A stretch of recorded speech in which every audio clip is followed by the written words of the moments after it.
It's just meant to make sure you do straight holes, basically.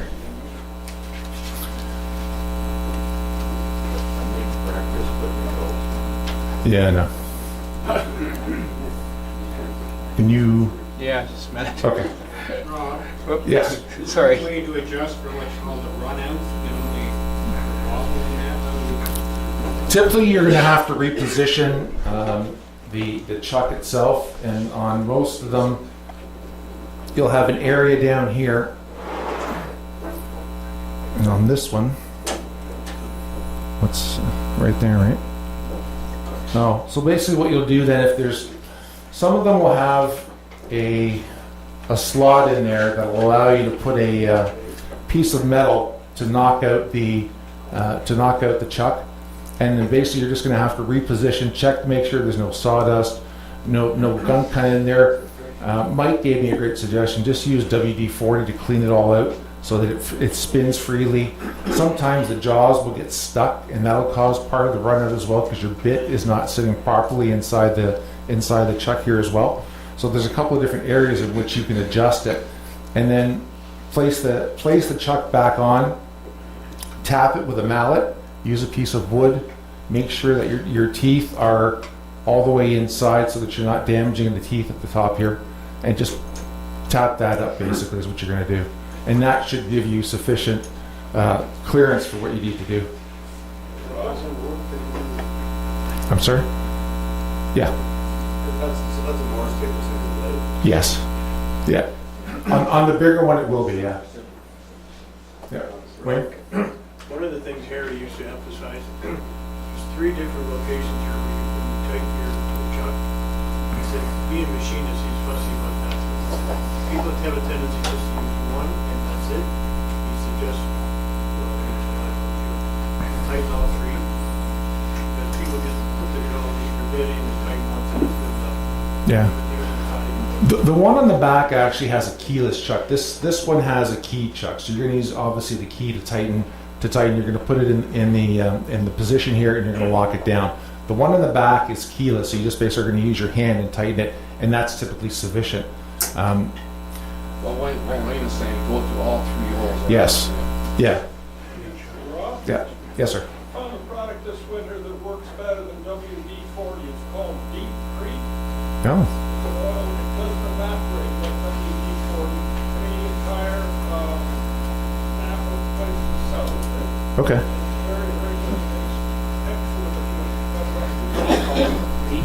Deep creep. Yeah, made by Seafoam. Seafoam. Oh, perfect. Okay. And is it available in the hardware section or the auto section? The auto section, Auto? I've seen it at Napa. If you remember a CNA, you get 10% discount. Oh, okay. Yeah, there's one in Whitby. Okay. Did everyone get that? Deep creep. Any other questions? I know someone had said. Yes. What's the best way to square the table up Typically, I would use a square. That's, Against the bit. yeah, just measured up against the bit. As long as your bit's in straight, then it should be okay. Yeah. Get your big seal. Get your big seal. Oh yeah. Yeah, you could use your Wixie as well in terms of like degree, whether you're flush or not. Is that what you're saying? Yeah. Yeah, you use your Wixie as well, just to make sure you're on a flat surface. Yeah. Anybody else? Couple of safety tips I just wanted to go through. I want to make sure we address safety. Ensure that your face shield, you're using glasses before you start the drill press. Always wear appropriate approved shop cap to contain long hair, and that's a great example of at the top there. You can see that if you don't keep control of the long hair, it's going to get caught within the chuck. Select drill bits carefully. Ensure your bits are sharp and in good condition, and they're suitable for use on the job. Make sure that your chuck wrenches have been removed from the drill before you start the machine. On this one, actually, there's a magnet on this side, which is a good way to do it, or just have a string on the back side and just let it hang around the back, just as long as it's free and clear of the actual chuck itself. Clamp the work securely to the table before starting the machine. Attempting to hold the work under the drill with one hand will result in serious or painful injuries. I'm not sure if anybody has had that experience today or recently, but it does happen. It happened to one of the members today. We were talking about it, so we had a good laugh.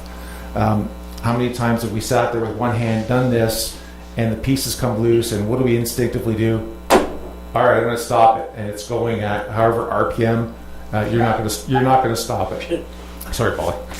So make sure that when you're doing it, clamp your piece down. Use a quick clamp. Use whatever. There's different kind of clamps you can get as well. The kind that actually fit into the slot, and it's like a toggle switch. Just basically holds it down, and that way your work's not floating around. Ensure that the drill is running properly at the proper speed and feed rate. Don't force the drill bit into the work. Again, using a Forstner bit typically gets kind of frustrating because you're trying to run this thing through. Either you're going too fast or you might even be going too slow. So just make sure you've got the right speed and feed rate. If the work slips, don't attempt to stop with your hands. Never reach around the back while you're at front, because you could potentially hurt yourself that way as well. Always ensure that the drill comes to a complete stop and has been switched off before you change the belt for speed regulation. If the drill bit sticks into the work, stop the motor and just crank it out by hand and just knock it out. And always clear away chips and curls with a brush and not by hand. So if you're doing one of these and you've got your hand by the drill bit, no, don't do it that way.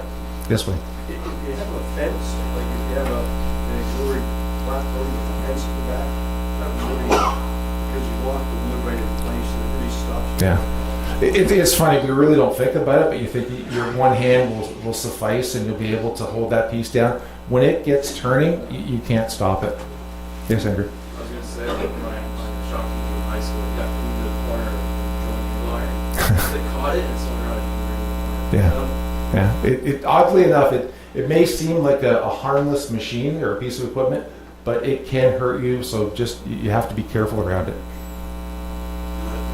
Yes, Gord. I found that for drilling holes with gravity points, I usually go in and then before drilling all the way through, I back off and I let all the shavings and stuff out. Exactly. Having that excess space in there to wind out, and then it doesn't bind up. I got one stuck in it over there. Yeah, that's actually a great point. So making sure that you take it out halfway through, get the material out, and then go back in again. It also reduces the amount of heat that's building up as well. So there's another reason why to do it that way as well. Yes, Wayne? Yeah, drill bits are like sandpaper. You want to keep on using it forever. And the reality is you're going to throw it away if it's not sharp. We get it sharpened, it just makes the job so much simpler. Yeah, absolutely. Sharp bits make the world of difference. Anybody else? Are we good? Awesome. Thanks, guys.